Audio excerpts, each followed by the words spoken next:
রাসূল সাল্লাল্লাহু আলাইহি সাল্লাম বলেন, আল বিকরু বিল বিকরি জিলদু মিয়া ওয়া তাগরিবু সানা। কোন অবিবাহিত পুরুষ এবং নারী যদি জিনা করে তাহলে তাকে 100 লাঠি পিটিয়ে এলাকা থেকে 1 বছরের জন্য তাড়িয়ে দিতে হবে। তিনি বলেন, আস-সাইয়্যিবু যানি রাজুল, বিবাহিত নারী পুরুষ যদি জিনা করে তাহলে তাকে ইট ঢেল পাথর দিয়ে মেরে মেরে মেরে ফেলতে হবে।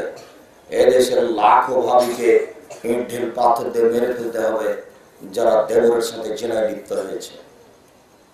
এদেশের লাখো দুলা ভাইকে ইট ঢেল পাথর দিয়ে মেরে ফেলতে হবে যারা সেবিকার সাথে জিনায় লিপ্ত হয়েছে। এদেশের লাখো পুরুষকে ইট ঢেল পাথর দিয়ে মেরে ফেলতে হবে যাদের স্ত্রী থাকা সত্ত্বেও অন্য নারীর সাথে জিনায় লিপ্ত হয়েছে। এদেশের লাখো নারীকে ইট ঢেল পাথর দিয়ে হত্যা করতে হবে যাদের স্বামী থাকা সত্ত্বেও অন্য পুরুষের সাথে জিনায় লিপ্ত হয়েছে। তাদের বেঁচে থাকার কোনো সুযোগই নেই।